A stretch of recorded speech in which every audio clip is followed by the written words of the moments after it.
Monsieur le Président, au moment où je prends la lourde initiative d'officialiser la présente démarche, j'ai l'espoir que vous saisirez le sens profond de la portée d'un message que j'écris avec le seul désir d'attirer votre attention sur les aspirations d'un peuple qui souffre en silence, inquiet quant à son avenir, résigné dans la pauvreté, mais en ébullition tel un volcan dormant qui peut-être enfin a atteint sa phase de maturation. J'ai la faiblesse de croire que la responsabilité liée à la haute charge que vous exercez, à la tête de notre pays, vous a fait prendre conscience de ce que la nation congolaise est et demeure le rêve de 4 millions d'âmes, tout aspirant chacune selon ses moyens et ses capacités à y apporter une pierre aussi modeste soit-elle pour son édification. J'estime que le recul qui est le vôtre aujourd'hui, avec le temps passé au centre du pouvoir d'État, vous a permis de comprendre que le projet Congo ne peut être l'apanage d'un individu ou d'un groupe d'individus, fût-il bien inspiré, et quel que soit le génie réel supposé qui puisse leur être prêté. Toutes les expériences, à travers l'histoire des peuples et des civilisations, prouvent à suffisance la relative pertinence des modèles d'organisation, des choix de politique économique et sociale, et de la limite humaine malgré la tentation des uns ou des autres à vouloir incarner la science infuse dans un monde complexe en perpétuel mouvement. Monsieur le Président, l'actualité m'amène à aborder, pour commencer, un sujet qui taraude les esprits de nombreux Congolais. Je veux vous faire une confidence que vos courtisans n'auront hélas jamais le courage d'assumer. Ils sont de plus en plus nombreux parmi les Congolaises et les Congolais qui souhaitent et pensent que la chute de votre régime est plus que probable, dans un avenir qui ne saurait être long. Le peuple excédé rumine les possibilités d'une rupture dont il scrute l'étincelle qui en sera le déclencheur. Vous feriez donc œuvre utile en annonçant dès à présent, et sans ambiguïté, que pour la fin de votre mandat qui court jusqu'en 2016, vous vous engagez solennellement à ne point envisager une révision constitutionnelle dans le seul but de vous maintenir au pouvoir. Faites le choix de consulter dans les meilleurs délais les forces vives de la nation, les personnalités les plus respectables de la société civile, pour convenir avec elles des conditions optimales d'une gestion consensuelle de votre fin de mandat, au moyen d'un réglage institutionnel devant garantir l'organisation en 2016 d'une présidentielle digne d'un état de droit. Alors, dans ces conditions, je défendrai personnellement, le cas échéant, en ce qui vous concerne, un statut particulier d'ancien chef de l'État, voire, sous certaines conditions, une amnistie pour des faits qui pourraient vous être reprochés, afin de vous garantir une retraite paisible dans votre pays, parmi vos compatriotes. Sans quoi, l'Afrique aura, là encore une fois, raté une occasion de montrer à la face du monde sa capacité à vaincre ses démons et à trouver par elle-même des solutions sages à ses problèmes pour l'honneur de ses dirigeants et de ses peuples. Monsieur le Président, le Congo des villages et des bidonvilles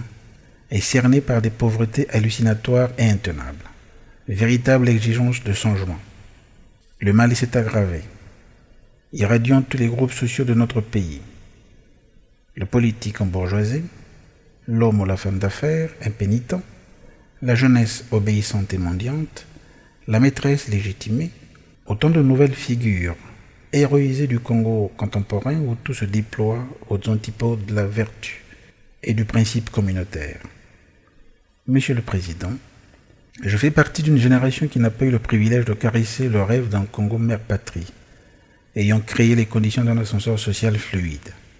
assurant à la jeunesse une insertion progressive à tous les niveaux de la vie sociale, économique et politique sans heurts, comme cela nous avait été promis par vous, nos aînés, depuis l'accession de notre pays à la souveraineté internationale. Vous avez sans doute de bonnes raisons de considérer que vous avez tout donné à ce pays. Et je vous accorde le droit de défendre votre compréhension de notre évolution commune,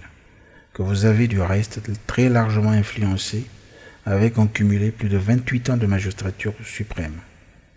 Mais en citoyen libre, je revendique aussi le droit de dire, non sans regret, ce que je considère comme autant de raisons qui sont à l'origine de nombreux malaises dans notre société et que je tiens pour évidence, à l'écart des controverses partisanes. Notre pays se trouve être encore empêtré dans une pauvreté endémique, en contraste avec le potentiel de richesse naturelle qui le regorge. Le gouvernement dont vous êtes le chef et son réponse adaptée face au chômage massif des jeunes qui, pour une bonne part, ne connaîtront jamais plus dans leur vie une expérience professionnelle digne d'intérêt. Notre milieu de vie, que la généreuse nature a doté d'immenses possibilités, manque étonnamment et désespérément de l'eau potable pour tous, de l'électricité au service du développement, des tableaux blancs dans les écoles pour les enfants de ceux qui ne peuvent pas les envoyer à l'étranger. Nos autorités sont impuissantes devant ces fils et filles malades, sans sécurité sociale, avec des hôpitaux devenus simplement des sanctuaires de la mort et de la désolation. Notre société, berceau des injustices insupportables, expose les plus faibles, plus nombreux, à l'humiliation permanente. Tous les abus de pouvoir sont entrés dans les mœurs et érigés simplement en règles de gouvernance. Notre administration publique, dont la corruption des élites et des dirigeants tient lieu de lubrifiant à un système politique totalement sclérosé, tire tout le pays vers le bas. Les villes de Brazzaville et de Pointe-Noire, pour ne citer que celles-là, demeurent de gigantesques bidonvilles et n'offrent toujours pas cette qualité de vie digne de ville capitale économique d'un pays qui aspire à l'émergence d'ici à une décennie. Notre cohabitation, caractérisée par une dérive ethnique, vire de temps à autre à des conflits inutiles, souvent instrumentalisés par les dirigeants peu scrupuleux en mal de vision et en déficit chronique de culture démocratique. Et j'en passe. Telle est la triste réalité devant laquelle personne, parmi les Congolais et les Congolaises, vous-même en particulier,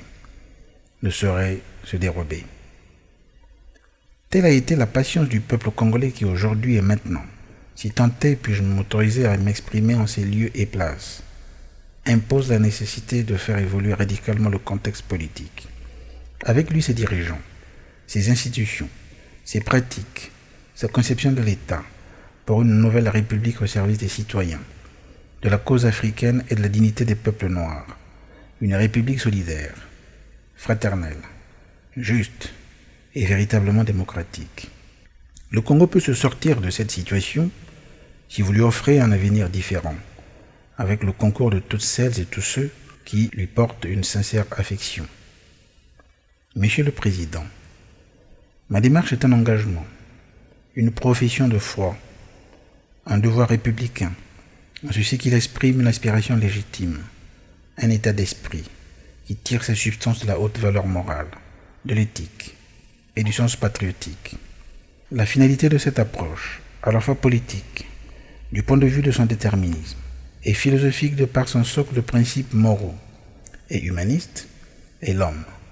en tant que vecteur de conscience pour la liberté et mieux la conscience incarnée, l'idéal républicain pour l'édification d'un Congo viable, structuré et solide par ses institutions est l'unique voie de l'égalité vraie des citoyens devant la loi et le droit, de la liberté féconde pour l'émergence d'une culture de la responsabilité citoyenne, creusée de la manifestation du sentiment fraternel, nourri à travers les âges et les preuves du temps. La nation congolaise est appelée à jouer un rôle de premier plan pour l'émergence d'une identité africaine porteuse d'humanité. Les Congolaises et les Congolais, pour en être dignes, doivent briller par l'exemple de leur comportement, dans l'unité, le travail et le progrès, comme le suggère notre devise. Monsieur le Président, je fais partie d'une chaîne de conscience libre qui s'inscrit dans un dessein continental et universel, en ce qu'il doit porter toutes les espérances d'une Afrique unie et progressiste, membre à part entière de la planète Terre, dans le cadre d'une relation décomplexée avec tous ses voisins. Notre pays concentre tant de grands esprits, de talents, de traditions et de cultures ancestrales, si riches qui, bien gérés à l'usage, peuvent nous permettre d'élever au rang de la vertu, la sagesse qui commande de promouvoir le changement dans la paix, la raison qui, elle, impose de s'engager résolument pour le changement responsable, le patriotisme qui, seul, bien au-dessus des contingences ethniques, tribales et régionales, transcende ces particularismes primaires, source de division artificielle, et suggère de conduire le changement dans l'unité. Monsieur le Président, je crois en la possibilité d'un changement dans la paix. Oui, en effet, nul ne peut se prévaloir de tenir à lui seul les ressorts sur lesquels se construisent les fondements de la paix, elle-même caractéristique du genre humain, dont l'aspiration au progrès suppose la maîtrise du temps moyen et long dans un environnement sécurisé, stable et organisé. Toutes les civilisations qui ont porté des nations et des peuples au firmament de la grandeur de l'humain témoignent de cette quête permanente, dont l'équilibre souvent instable requiert de la part des élites, des leaders et des dirigeants un génie tout à fait exceptionnel. La paix n'est pas synonyme d'absence d'état de guerre. Elle est un indicateur de synthèse qui met en évidence l'interaction structurelle, complexe, des forces matérielles et immatérielles, découlant tout à la fois de la propension de l'économie nationale à créer des richesses et des emplois, valorisant le travail des hommes et des femmes laborieux, la qualité de vie des populations, leur pouvoir d'achat, l'accès au logement, la libre circulation des personnes et des biens, le sentiment d'appartenance à une entité nationale qui garantit l'égalité des citoyens devant la loi, la liberté de penser et d'entreprendre, le respect de la dignité de chacun de tous, l'impartialité de la justice, la reconnaissance du mérite, ainsi que le culte de l'excellence. Monsieur le Président, je suis persuadé que le Congo est capable d'un changement responsable. Peut-être existe-t-il, ou a-t-il dû exister, dans notre histoire, des circonstances particulières et difficiles, pouvant faire douter de notre capacité individuelle voire collective de réalisation d'un destin harmonieux. Mais il est de fatalités qui réduisent la volonté de l'homme à un désespoir insurmontable. Ce sont les acteurs de la vie sociale et politique qui, hélas, ne sont pas souvent à la hauteur de la tâche. Dans tous les bilans tirés de la condition des peuples d'Afrique, tant du point de vue des aspects matériels de notre existence que de celui de l'état de notre conscience morale et intellectuelle, il est une constante qui ne se dément pas, l'absence chronique du sens de responsabilité. Le changement responsable est possible dès lors que les Congolaises et les Congolais s'accordent à remettre en question leur manière d'exercer le pouvoir d'État et la relation de chacun avec la société, avec la loi et avec autrui. Le changement qu'il nous faut immédiatement mettre en œuvre pose des exigences en rapport avec la responsabilité. La responsabilité de l'acteur politique en tant que garant de l'intérêt général, mais aussi et surtout comme modèle identificatoire, source d'inspiration pour l'émergence d'une société fondée sur les nobles valeurs. La responsabilité du citoyen conscient du pouvoir souverain, primaire, dont il est l'incarnation, prompte à promouvoir la liberté absolue de conscience, ultime rempart pour la défense de l'état de droit. Responsabilité devant le péril environnemental qui impose à nous, Africains, le devoir de partage de notre vision, plus spirituelle et animiste, au service d'une civilisation capitaliste décadente, basée essentiellement sur la culture du profit et de l'accumulation effrénée des biens matériels. Monsieur le Président, nous n'avons pas d'autre choix que d'organiser ce changement dans l'unité. Dès lors que la paix véritable et les mécanismes de la responsabilité sont institués et observés, l'unité nationale est un objectif accessible. Les mariages, par exemple. Le brassage à l'école sur l'ensemble du territoire national illustre, entre autres réalités, que les Congolaises et les Congolais, de toutes les langues, de toutes les ethnies,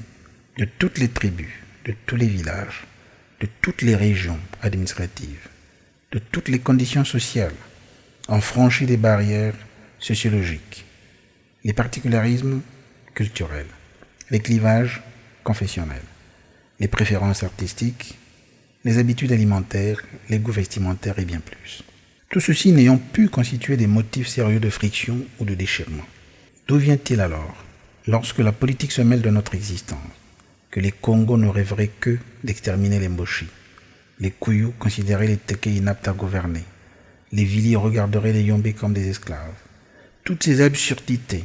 résultant des clichés dont se nourrit une certaine classe politique rompue à la pratique perverse du pouvoir pour combler l'absence d'une offre politique sérieuse et crédible. Le Congo mérite mieux que des caricatures déshonorantes, donnant l'image d'une Afrique dont les peuples restent largement tributaires, des identités primaires à l'origine de rejets artificiels. De tels motifs ont contribué à précipiter et à approfondir les crises dans l'un des pays potentiellement les plus riches de la Terre. Voilà qui explique la sévérité des jugements portés sur vous, Monsieur le Président, dans la mesure où vous pouvez encore entendre raison, vous avez l'opportunité d'anticiper sur le cours des événements et de prendre l'option de vous aménager une sortie honorable. Notre pays et son peuple en seront fiers. Pour ma part, et pour être franc avec vous, Monsieur le Président, au cas où mes attentes ne sont pas prises en compte, je me suis préparé à soutenir pour l'honneur et la dignité de tous mes compatriotes toute forme de remise en cause du régime politique dont vous êtes le garant, pour autant que la dite remise en cause soit pacifique et assure à toutes et à tous une meilleure visibilité de notre avenir. Très haute considération. Publié à Brazzaville, le 11 mai 2013, Félicien Wilfried Diabelo-Kivu.